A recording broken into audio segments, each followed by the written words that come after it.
আসসালামু আলাইকুম। বাংলাদেশের মার্কেটে ইসিম অনেকদিন ধরে আসছে। আমরা জানি যে অনেক অপারেটরই এখন ইসিম দিচ্ছে আমাদের। মূলত ইসিমের সুবিধাটা হচ্ছে আপনি একটা ফিজিক্যাল সিম ব্যবহার না করেই খোলা পড়ার একটা ভেজাল থাকে, অনেকে মনে করে যে এটা হ্যাসেল। তো আপনি ফিজিক্যাল কোনো কিছু সিম ব্যবহার না করে আপনি ইসিমের মাধ্যমে সকল ধরনের সুযোগ সুবিধা পাবেন।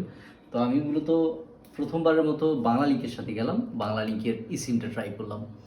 আমার আইফোন 11-এ আমি এটা কানেক্ট করলাম কিছুদিন আগে। তো আমি মূলত ইসিমের যে সুযোগ সুবিধাগুলো আছে সেগুলা একটু মানে অ্যাজ এ ইউজার হিসাবে কেমন পাইছি এবং ইসিমের খরচ কেমন, এই বিষয়গুলো নিয়ে মূলত আজকে কথা বলবো। প্রথমে খরচের কথা বলি। বাংলালিংকের এই সিমটা নিতে আমার 250 টাকা মতো খরচ হয়েছে। এখন যদি অফার থাকে তাদের কোনো অপারেটরের, তাইলে আপনি কম দামে পাবেন, বা এখনও বিনামূল্যে যদিও চালু হয়নি, তবে 200 থেকে 250 টাকার ভিতরে আপনি মূলত আপনার ডিভাইসে এই সিমটা কানেক্ট করতে পারবেন। এই সিম কানেক্ট করা কিন্তু খুবই সহজ। আপনি চাইলে খুব সহজে এটা করতে পারেন। আপনার জেলা শহরে আপনি একটু খোঁজ নিয়ে দেখবেন যে সেখানে কিন্তু আপনার এই কাস্টমার কেয়ার যেগুলো আছে, হোক বাংলালিংক বা গ্রামীণের, সেখানে আপনি গেলে আপনার যদি সিমটা যদি আপনার নিজের নামে রেজিস্ট্রেশন করা থাকে তাহলে সবচেয়ে ভালো হয়। আপনি একাই করতে পারবেন। আপনি গেলে আপনার ফিঙ্গারপ্রিন্ট নেবে তারা, এবং নেয়ার মাধ্যমে আপনার অবশ্যই ফোনটাও ইসিম সাপোর্ট হতে হবে। ইসিম যদি সাপোর্ট হয় তাহলে ইসিম হবে। নর্মাল সব ফোনে তো আর ইসিম হয় না, এটা আমরা জানি। তো তারা মূলত ফিঙ্গারপ্রিন্ট নেবে এবং যেই কস্টটা আছে 200-250 টাকা যাই নেয়, ওই টাকাটা নিবে এবং আপনার ফোনে মূলত তারা এই ইসিমটা স্ক্যান করার মাধ্যমে কানেক্ট করবে। আইফোনের ক্ষেত্রে বিষয়টা হচ্ছে অ্যাড ইসিম নামের একটা অপশন আছে, সেখানে যে এটার ভিতরে একটা স্ক্যান আছে, মানে কিউআর কোড আছে। এই কিউআর কোডটা স্ক্যান করলেই ওইটা কানেক্ট হয়ে যাবে। আর কিছু স্টেপস আছে সেগুলো ফলো করতে হয়, খুব জটিল কিছু না। এবং অ্যান্ড্রয়েডের ক্ষেত্রেও বিষয়টা ওইরকমই। আপনি এটা স্ক্যান করার মাধ্যমে 2বার কানেক্ট করতে পারবেন এই সিমটা। আমি একবার কানেক্ট করে ফেলছি এবং আরও একবার আমি চাইলে যে কোনো ডিভাইসে সিমটা কানেক্ট করতে পারবো। এখানে একটা প্রশ্ন আছে যে যদি আমি আরেকটা ডিভাইসে এটা কানেক্ট করি তাহলে কি 2টা ডিভাইসই এটা চলবে? না। আমার এখন মনে করেন আইফোন 11-এ এটা কানেক্ট করা আছে। এখন আমি কথার কথা যদি S22 বা S21-এর ভিতরে আমি যাই, ওটা অ্যান্ড্রয়েড বা আইফোন যে কোনো মডেল যেটা ইসিম সাপোর্ট করে, সেটাই যদি আবার এটা আমি স্ক্যান করি, তাহলে যেটা ঘটবে ওই ফোনটায় এটা কানেক্ট হয়ে যাবে, এই সিমটা, এই নাম্বারটা। কিন্তু আমার যেই ফোনটার ভিতরে প্রথমে কানেক্ট ছিল ওইটা কিন্তু আর থাকবে না এই সিমটা। তো এইটা আপনি মূলত 2বার করতে পারবেন। 2বারের বেশি করা যায় না। এরপরে যদি 2বারের পরে যদি আপনার মনে হয় যে আপনি আরেকটা ফোনে কানেক্ট করবেন, তাইলে আবার আপনার এই টাকাটা আবার লাগবে খরচ, অর্থাৎ আপনার সিমটা উঠাইতে হবে। নর্মাল ফিজিক্যাল সিম যেটা হয়, আপনি খুব সহজেই সিমটা তুলতে পারেন, মানে ফোন থেকে বের করে আরেকটা ফোনে কানেক্ট করতে পারেন। বাট ইসিমের ক্ষেত্রে আপনার একটা স্পেসিফিক ফোন থাকা লাগে যেটার ভিতরে এটা চলে। খরচ এবং সেটআপের বিষয়টাও এরকমই ছিল। এখন আমরা কথা বলি কানেক্টিভিটি নিয়ে, যে এটাই নেটওয়ার্ক কেমন পায়, কথা কি ক্লিয়ার আসে কিনা, বা আমি সব জায়গায় 4G নেটটা চালাইতে পারি কিনা সুন্দরভাবে। আচ্ছা, এখানে আমি বলবো যে নেটওয়ার্ক ইসিম এবং ফিজিক্যাল সিম বোথ সেম, ঠিক আছে। আমি সমস্যা পাইনি।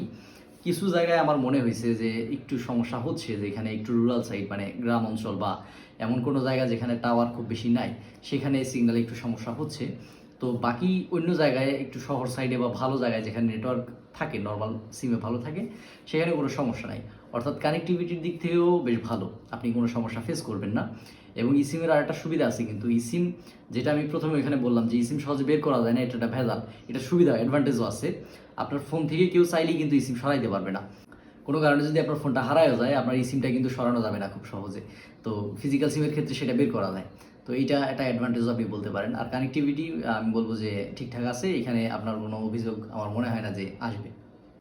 আরেকটা বিষয় হচ্ছে, মনে করেন আপনার একটা সিম যেটা আপনি নর্মালি ইউজ করেন, একটা বাঙালি বা গ্রামীণ সিম, একটা রবি সিম, যেই সিমই হোক, এটা ব্যবহার করেন আপনি। ওইটার নাম্বার মনে করেন আপনি ফিজিক্যাল সিম হিসাবে আছে, ওইটা আপনি আপনার ফোনে ব্যবহার করেন।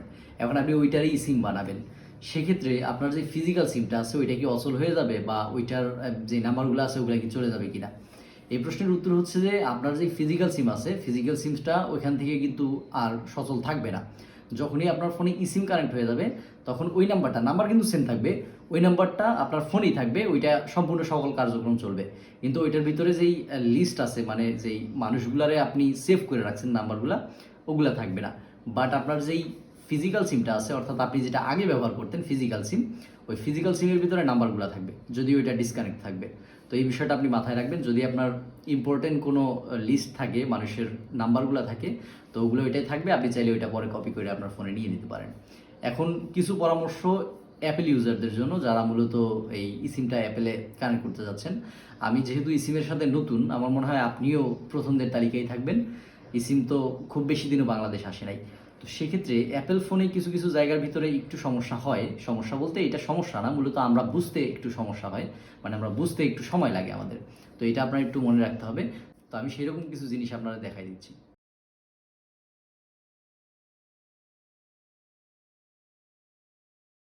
অ্যাপেল ডিভাইসে ইসিমটা কীভাবে কানেক্ট করবো আমরা দেখে নিই। এখানে আপনি কিউআর স্ক্যান করার পরে এরকম অ্যাক্টিভ ইসিম আসবে এবং নিচে হচ্ছে কানেক্টিং টু নেটওয়ার্ক লেখাটা দেখাচ্ছে, মানে কানেক্টিং হচ্ছে।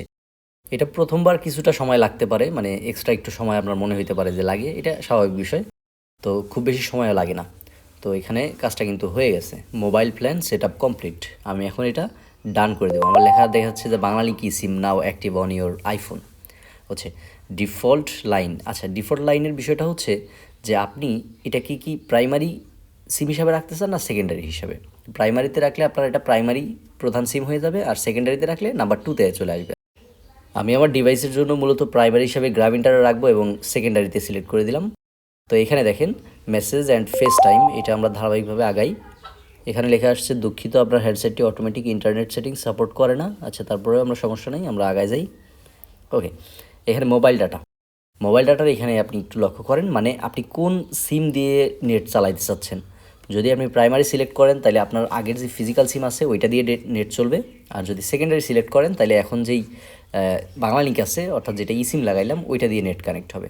তো আমি বাংলা লিঙ্কে দিয়েই চালাবো, সেকেন্ডারি সিলেক্ট করলাম, কন্টিনিউ। ওকে, আমার কিন্তু সব ধরনের সেট আপ হয়ে গেছে এবং আপনি দেখেন এটা কিন্তু চলে আসছে, বাংলা লিঙ্ক পুরা লেখাটা আসছে এবং টাওয়ারের অবস্থাও বেশ ভালো, পুরা ফুল টাওয়ার এবং নেট চলতেছে কিন্তু আপনি খেয়াল করেন দুইটা সিমে এখানে খুব সুন্দরভাবে কানেক্ট হয়ে গেছে। এবার আমরা দেখব যে কীভাবে দুইটা সিমেই আপনি কল এবং ডাটা ব্যবহার করতে পারবেন। নর্মালি আপনার এখন ফোন করতে গেলে যে কোনো একটা সিমে কল যাবে।